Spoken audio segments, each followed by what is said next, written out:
राहुल राहील की एकटा आपलं जाण गरजेच आहे। आता निघालो तर उद्या संध्याकाळपर्यंत परत येऊ। मला पण काळजी आहे की त्याची। त्याला मी जरी जन्म दिला नसला तरी पोटच्या पोरासारखं प्रेम करते त्याच्यावर। तो आता 14 वर्षांचा झाला आहे, मीनल समीरला म्हणाली। अगं फक्त 14 वर्षांचाच आहे ग तो, अन एवढ्या मोठ्या घरात तो एकटा कसा राहील? आपण त्याला घेऊन जाऊया, समीर। तुम्हाला माझं काहीच पटत नाही, तुम्हाला असं वाटत की मी त्याचं वाईट करायला बसली आहे। आता हे काय नवीन काढलंसन तू? अहो आपण त्यांच्या अंत्यसंस्कारासाठी निघालोय अन असं राहुलला घेऊन जाण चांगलं नाही, म्हणून म्हणतेय मी। नाहीतर मी तरी त्याला एकटा सोडेन का असा? ठीक आहे आपण जाऊया, पण तू सांग राहुलला, समीर मीनलला म्हणाला। खोलीच्या दाराबाहेर उभा असलेला राहुल आपल्या आई बाबांत सगळं बोलणं ऐकत होता। तशी त्याला चोरून ऐकायची सवय नव्हती, पण उद्या शाळेला सुट्टी आहे हे सांगण्यासाठी तो आई बाबांकडे आला होता। पण हे सगळं ऐकून तो हिरमुसला। आता आई खोली बाहेर येणार हे कळल्यावर तो जरा गोंधळला, त्याला काय करावं हे सुचत नव्हतं। तो सरळ त्याच्या खोलीत जाऊन झोपेच नाटक करून बेडवर पडून राहिला, कारण त्याला माहित होतं की आपण बोलणं चोरून ऐकलंय हे जर त्यांना कळालं तर मग आपलं काही खरं नाही। पण त्याने एक गोष्ट मात्र नक्की ठरवली होती की आईचं सगळं बोलणं ऐकून घ्यायचं अन तिला साफ नकार देऊन टाकायचा, कारण त्याला खात्री होती की आईने जरी नाही ऐकलं तरी बाबा मात्र त्याचं बोलणं नक्की ऐकतील।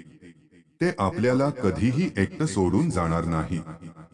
आपल्याच कल्पनेच्या रंगात रंगत तो बेडवर पांघरून घेऊन पडून राहिला। रात्रीचे 10 वाजले होते, बाहेर आसमंतात एक वेगळाच सुगंध दरवळत होता। ती भयान शांतता जणू पुढे होणाऱ्या घटनांच्या साक्षीसाठी दबा धरून बसली होती। रात्र अजून गडद होत होती। रात्रीचे 10 वाजत आले होते, म्हणून आत्तापर्यंत राहुलचं झोपणं काही नवीन नव्हतं। त्याच्या विचाराप्रमाणे आई बाबा खोलीत आले, ते आलेले कळताच त्याने झोपेचं नाटक केलं। पण त्याच लक्ष त्यांच्या बोलण्यावर होतं। अहो कशाला उठवताय त्याला, जेवून झोपलाय, उद्या कामवाली लवकर येईल तसं मी सांगितलं आहे तिला, ती करेल त्याला शाळेसाठी तयार। बाबा राहुलला हाक मारून उठवणार इतक्यात त्याची आई बाबांना म्हणाली, हे तर अजून चांगलं झालं, समजवण्याचा प्रश्नच मिटला, आता तर तो सकाळीच उठेल। बाबा म्हणाले, चला आपण जाऊ, तुम्ही गाडीत बसा, आज मी गाडी चालवते, मीनल म्हणाली। हे सगळं ऐकून राहुलला कळलं की आपण स्वतःच्या पायावर दगड मारून घेतली आहे, आता आपण ना उठू शकतो ना त्यांच्या सोबत जायचा हट्ट करू शकतो। पण तोपर्यंत खूप वेळ झाला होता। तो बाबांना हाक मारणार तोपर्यंत आई बाबा गाडीत बसून गेलेले सुद्धा। आता राहुल त्या घरात एकटा होता। कसलाही विचार न करता त्यांनी पहिल्या मजल्यावरील सर्व दिवे लावले आणि टीव्ही बघत बसला। जणू त्या घरातील दिव्यांच्या प्रकाशाचा त्याला आधार जाणवत होता। झोप येणं शक्य नव्हतं त्याला, आपल्या मूर्खपणाचा खूप राग येत होता। टीव्ही बघण्यात त्याच मन रमत नव्हतं, म्हणून त्याने बाबांच्या खोलीतून एक पुस्तक वाचायला आणलं। येताना मात्र तो बाबांच्या खोलीतील लाईट बंद करायला विसरला नाही। लाईट चालू राहिली की आई ओरडते, हे त्याला पक्क ठाऊक होतं। पुस्तकाचं नाव होतं आईची माया। हे वाचून त्याला फारसा आनंद झाला नाही, कारण त्याच्या सध्याच्या परिस्थितीला साजेसं नाव असल्यामुळे तो नाराज झाला। रात्रीचे किडे किर्र किर्र करत होते, घड्याळाचा प्रत्येक काट्याचा आवाज तिथे असलेल्या प्रत्येक शांततेला भंग करत होता, प्रत्येक श्वासाचा आवाज हा तिथल्या शांततेला चिरत होता। त्यालाही आता एकटेपणाची भीती वाटू लागली होती। तेवढ्यात घराची बेल वाजली। राहुलने घड्याळात बघितलं तर रात्रीचे 11 वाजले होते। एवढ्या रात्री कोण? स्वाभाविक प्रश्न होता, पण उत्तरासाठी त्याला दार उघडणे आवश्यक होते। त्याला काय करावं सुचत नव्हतं. परत बेल वाजली. आता मात्र राहुल घाबरला. त्याच्या हृदयाचे ठोके वाढू लागले. घामांच्या धारांनी तो भिजला होता. एवढ्या थंडीतही त्याला घाम फुटला होता. खोलीतल्या फोनवरून आईला फोन करून लावायचा तो प्रयत्न करू लागला, पण नंबर लागतच नव्हता. बहुधा कुठेतरी चुकत होता. तेवढ्यात तिसऱ्यांदा बेल वाजली. घामाघूम झालेला राहुल गच्चीत आला. पहिल्या मजल्यावरून त्याने दरवाजाकडे बघितलं. आता एका पुरुषाचा आवाज येत होता. राहुल, दार उघड, मी आलो आहे. आता फक्त तू आणि मी. आपण दोघेच. आई बाबा परत कधीच येणार नाहीत, ते गेले. खूप लांब गेले. अन तू दरवाजा नाही उघडलास तर आता लाईट पण जाणार. राहुलने हे स्पष्ट ऐकलं. त्याचे हात पाय थरथर कापत होते. रडकुंडीला आलेल्या राहुलला आठवलं की त्याने त्याच्या आईचा नंबर शाळेच्या डायरीत लिहून ठेवला आहे. क्षणाचाही विलंबन करता त्याने डायरी शोधून आईला फोन लावला. आई, तू कुठी आहेस? आई, बोल ना. कोणतरी आलंय दारावर.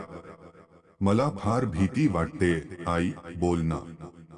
हॅलो. राहुल, दरवाजा उघड. आई गेली कायमची. मी सांगितलं ना तुला. चल आता दार उघड सोन्या, नाहीतर मी आत येईन अन मग तुला पण आईकडे पाठवीन. तेवढ्यात लाईट पण गेली अन त्यामुळे वाजणारी बेल पण बंद झाली. आता दरवाजा उघडल्याचा कर्र कर्र आवाज झाला. ते ऐकून राहुलला कळून चुकलं की बाहेर जो कोणी आहे तो आपल्या घरात आला आहे. त्याच्या काळजाचं पाणी झालं होतं. त्याने धीर धरत वरून बघितलं तर एक माणूस त्याच्या हॉल मधल्या सोफ्यावर बसला होता. त्याच्या हातात धारदार चाकू होता. तेवढ्यात त्या माणसाची नजर वर लपून बसलेल्या राहुलकडे गेली. त्याच्या डोळ्यातील ती भयरूपी चमक पाहून राहुल जागच्या जागी किंचाळला. तेवढ्यात क्षणाचाही विलंबन करता तो माणूस वर गच्चीत येण्यासाठी उठला. तिकडे राहुलला काय करावे सुचत नव्हते. तो एका काळोखाचा आधार घेऊन लपून बसला होता. आता तो माणूस गच्चीवर आला होता. त्याला हाक मारू लागला. आता बस राहुल, जवळ ये माझ्या सोन्या. मी तुला जास्त यातना नाही देणार. लगेच मारून टाकतो तुला. बघ, जास्त त्रास पण होऊ देणार नाही मी तुला. आत्ताच तुझ्या आई बाबांना मारून आलोय. खूप कष्ट झाले मला त्यांना मारताना, अन त्यांना पण खूप मरण्यातना झाल्या. तुझ्या बाबत तरी असं होऊ देऊ नकोस सोन्या. हे सगळं ऐकून राहुल सुन्न झाला. त्याने धीर करून गच्चीतील कोप्यार ठेवलेली काठी हातात घेतली. आता काय करायचं हे त्याच्या डोक्यात पक्क होतं. आवाज जसजसा जवळ येऊ लागला तसा त्यांनी धीर करून हातातील काठीने जोरात प्रहार केला आणि त्या माणसाच्या तोंडावर पण प्रहार केला. तो जागीच कोसळला. राहुल काहीही विचार न करता गच्चीतून खाली आला आणि त्याने दरवाजाला बाहेरून कडी लावून घेतली. रडत रडत तो घराच्या बागेत एका ठिकाणी लपून बसला होता. आपलं घर किती एकांतात आहे याची राहुलला आज प्रचिती आली. त्या बागेत राहुल झोपी गेला. सकाळच्या किरणांसोबत राहुल उठला. आई बाबा कुठे असतील याचा विचार करण्यात तो मग्न असतानाच बाबांची गाडी गेटमधून आत आली. राहुलचा आनंद गगनात मावत नव्हता. गाडीतून मात्र आई एकटीच उतरली. राहुलने पळत जाऊन तिला मिठी मारली. झालेला सगळा प्रकार त्याने आईला सांगितला. ते ऐकून तिच्या तोंडावरचे भाव पालटले. तिने त्याला परत मिठीत घेतलं. चल बघू कोण आहे ते. राहुल घाबरलेला होता, पण त्याला आईचा आधार होता. घरात गेले तर कोणीच नव्हतं. मी खोट बोलत नाही. मी त्याच्या डोक्यात काठी मारली होती अन तो इथेच पडला होता, राहुल म्हणाला. आईने एका क्षणासाठी राहुलकडे बघितलं अन म्हणाली, मला आहे रे बाळा तुझ्यावर विश्वास. खाली जाऊन बघितलं तर मागचा दरवाजा उघडा होता. आई, मागचा दरवाजा उघडा कसा राहिला असेल? मीच ठेवला, नाहीतर तो माणूस आत कसा आला असता तुला बाबांकडे पोहोचवायला? राहुलने वर बघितलं तर आई हस्त हस्त चाकू सोबत खेळत होती.